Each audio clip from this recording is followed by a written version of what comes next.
Welcome to your own channel JKNet hub exam study. Valence shell electron pair repulsion theory, इसके base पर आपसे NEET और दूसरे exams जो भी हैं उनमें क्वेश्चंस आते हैं। तो यहाँ पर आपको मॉलिक्यूल दे दिए जाते हैं और आपसे पूछा जाता है कि इस मॉलिक्यूल की शेप बताएं। तो क्या आप बता सकते हैं किसी मॉलिक्यूल की शेप, या फिर आपसे पूछ लिया जाए कि इस मॉलिक्यूल की हाइब्रिडाइजेशन बताइए, क्या sp हाइब्रिडाइजेशन है, sp2 या sp3 हाइब्रिडाइजेशन। तो अगर हाइब्रिडाइजेशन भी आपको नहीं पता, या फिर उसके लिए एक अलग सी वीडियो आएगी, उसमें हम जानेंगे कि हाइब्रिडाइजेशन किस तरह से पता करते हैं। लेकिन इसी वीडियो में आपको बहुत सारा कुछ पता चलने वाला है।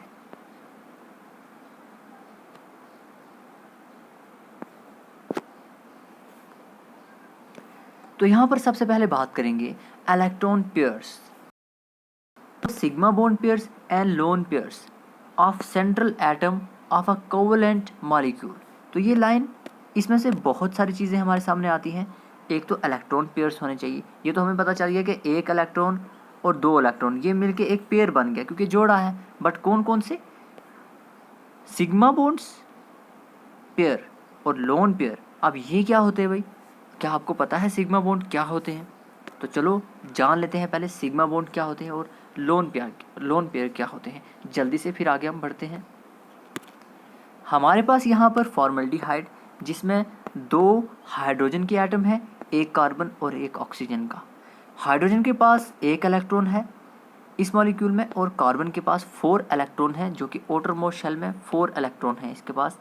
ऑक्सीजन के पास आउटरमोस्ट शेल में 6 इलेक्ट्रॉन है। तो यहाँ पर सबसे पहले हमें डॉट स्ट्रक्चर बनाना है। तो अगर यहाँ पर हम एक हाइड्रोजन का एटम लिखते हैं, एक यहाँ पर हाइड्रोजन का जिस तरह से यहाँ पर लिखा है, एक कार्बन का, इसके साइड में कितने इलेक्ट्रॉन है? 4। तो बना लेंगे 1 2 3 एंड 4 इलेक्ट्रॉन इसके हमने बना लिए। और ऑक्सीजन के एटम के साइड में टोटल 6 इलेक्ट्रॉन बनाने हैं, 1 2 3 4 5 एंड 6, इस तरह से। ओके, ये इधर दिख रहे हैं आपको, इस पर आप फोकस कीजिए। अब यहाँ पर क्या होता है, ये एक एटम जो है हाइड्रोजन का जो है इस कार्बन के साथ ये एक बॉन्ड बना लेगा, और यहाँ से ये एक बॉन्ड बना लेगा, जिसे हम कहेंगे सिग्मा बॉन्ड या फिर बॉन्ड पेयर। तो ये जो बॉन्डिंग होगी इसे बॉन्ड पेयर कहेंगे, ठीक है। सिग्मा क्यों कह रहे हैं? सिंगल बॉन्ड जो होता है वो सिग्मा बॉन्ड होता है। उसके बाद जो दो यहाँ पर एटम, कार्बन एटम के 2 इलेक्ट्रॉन यहाँ पर बचे थे, वो ऑक्सीजन के 2 एटम यहाँ से जो है इनके साथ जो है वो पेयरिंग कर लेंगे और बॉन्ड बना लेंगे, ठीक है। तो अब जो है ऑक्सीजन के पास यहाँ पर कितने इलेक्ट्रॉन्स बचे? 1 2 3 4। तो 4 जो इलेक्ट्रॉन्स हैं ये पार्टिसिपेट नहीं कर रहे बॉन्डिंग में, सो इन्हें हम लोन पेयर कहेंगे। और जो इलेक्ट्रॉन्स पार्टिसिपेट कर रहे हैं यहाँ पर बॉन्डिंग में, तो इन्हें बॉन्ड पेयर्स कहेंगे। पेयर यानी कि जोड़ा। यहाँ पर अगर बात करें तो ये एक 2 इलेक्ट्रॉन मिलके एक ये पेयर बन गया और ये एक पेयर बन गया। तो इसमें 2 लोन पेयर हैं और 1 2 3 4 बॉन्ड पेयर्स हैं।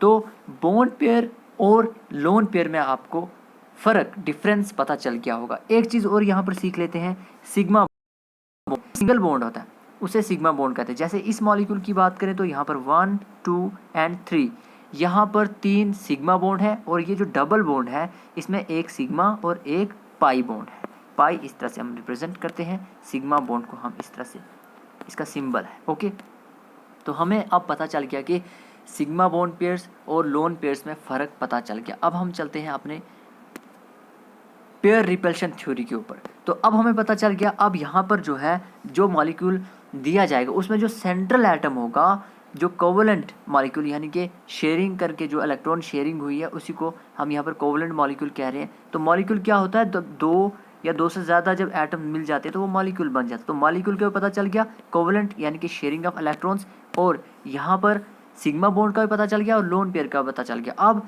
जो इलेक्ट्रॉन पेयर्स हैं, चाहे वो सिग्मा बॉन्ड हो चाहे लोन पेयर्स हो, जो सेंट्रल एटम के ऊपर कोवेलेंट मॉलिक्यूल के उसके ऊपर अगर वो जो है वो रिपल करते हैं, एक दूसरे को रिपल करते हैं, एक दूसरे को मतलब एक दूसरे से दूर दूर भागते हैं, उनकी रिपल्शन होती है उसके बीच, तो वो अपने आप को क्या करते हैं, इस तरह से अरेंज करते हैं न्यूक्लियस के अराउंड के उनके बीच कम से कम पॉसिबल रिपल्शन हो। अब यहाँ पर ऑर्डर ऑफ रिपल्शन देख लेते हैं, किस में ज़्यादा रिपल्शन होती है। तो लोन पेयर में सबसे ज़्यादा रिपल्शन होती है, उससे कम लोन पेयर और बॉन्ड पेयर में। उससे कम bond pair and bond pair में, और सबसे कम बॉन्ड पेयर एंड अनपेयर्ड में, ठीक है, अनपेयर्ड इलेक्ट्रॉन्स में। अब यहाँ पर अगर हम चलते हैं नेक्स्ट आगे, कोई मॉलिक्यूल है, मॉलिक्यूल यानी कि दो या दो से ज़्यादा एटम मिलकर जो बनता है उसे मॉलिक्यूल कहते हैं, ठीक है। अगर मॉलिक्यूल प्लानर है यानी कि वो टू डायमेंशनल है, टू डायमेंशनल मतलब कि वो या तो लीनियर है या ट्राइएंगुलर या एंगुलर। अब कैसे पता चलेगा कि ये लीनियर है या ट्राइएंगुलर या एंगुलर है, किस तरह से हमें पता चलेगा वो जानेंगे इस वीडियो में। अब या तो एक मॉलिक्यूल जो है वो नॉन प्लानर तब होगा जब ये थ्री डायमेंशनल होगा, यानी कि टेट्राहेड्रल होगा या पिरामिडल। तो पिरामिडल या टेट्राहेड्रल किस तरह से पता चलेगा वो भी आगे हम जानेंगे।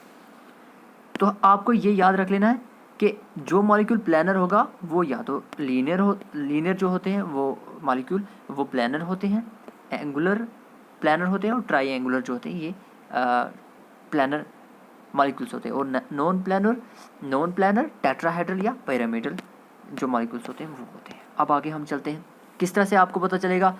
किसी मॉलिक्यूल की अगर शेप पूछ लेते हैं तो इसकी शेप किस तरह की, लीनियर है, ट्राइएंगुलर है, या टू डायमेंशनल या थ्री डायमेंशनल है, या फिर इससे पूछ लेते हैं कि इसके अराउंड कितने लोन पेयर्स हैं या सिग्मा बॉन्ड्स हैं।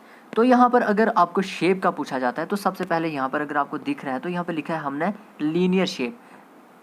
अब लीनियर शेप कब होगी उस मॉलिक्यूल में, उस मॉलिक्यूल की, किसी मॉलिक्यूल की लीनियर शेप कब होगी, जब नंबर ऑफ सिग्मा बॉन्ड जो सिंगल बॉन्ड होंगे, बॉन्ड पेयर्स जो होंगे अराउंड सेंट्रल एटम जो होगा, जो बीच का एटम होगा जिसके साथ बाकी एटम्स जुड़े होंगे, तो उसमें अगर जो है वो सिग्मा बॉन्ड्स अगर कितने होते हैं, यहाँ पर हम देख लेते हैं 2। अगर सिग्मा बॉन्ड्स 2 हैं और लोन पेयर जो 0 हैं तो उसकी जो है वो शेप लीनियर रह सकती है, उसकी शेप लीनियर होगी, ठीक है। उसी तरह अगर किसी मॉलिक्यूल की शेप ट्राइएंगुलर है, ट्राइएंगुलर किस तरह से पता करेंगे हम शेप, हम उस मॉलिक्यूल में देखेंगे कि उसके बीच कितने सिग्मा बॉन्ड हैं। अगर 3 सिग्मा बॉन्ड्स हैं, कोई भी लोन पेयर नहीं है, तो उसकी शेप ट्राइएंगुलर होगी। लोन पेयर किस तरह से पता करेंगे, जब आप उसका डॉट स्ट्रक्चर बनाएंगे। सबसे पहले मॉलिक्यूल का डॉट स्ट्रक्चर बनाना होता है, ठीक है ना, तो उसी के बेस पर आपको पता चलेगा कि ये इसकी शेप क्या है, ओके।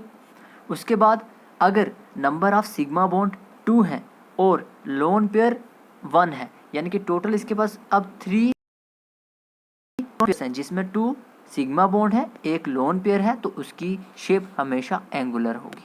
तो एंगुलर शेप के लिए आपको ये याद रखना होगा। अब इसके नोट्स आप बना सकते हैं और रिवाइज बार बार जब करेंगे तब आपको बिल्कुल क्लियर हो जाएगा। अब इसी के बेस पर जब आप क्वेश्चन सॉल्व करेंगे तो आपको और क्लियर होता जाएगा। अब अगर कोई क्वेश्चन पूछ लेते हैं उसमें से कि आप बताइए कि इस मॉलिक्यूल की शेप क्या है, अगर उसमें सिग्मा बॉन्ड 4 है और लोन पेयर 0 है तो उसकी टेट्राहेड्रल शेप होगी। अगर 3 सिग्मा बॉन्ड है, एक लोन पेयर है, 3 सिग्मा बॉन्ड पेयर्स हैं और एक लोन पेयर है तो पिरामिडल शेप होगी। अगर सिग्मा बॉन्ड पेयर 2 है और 2 लोन पेयर्स हैं तो उसकी शेप हो सकती है, ठीक है।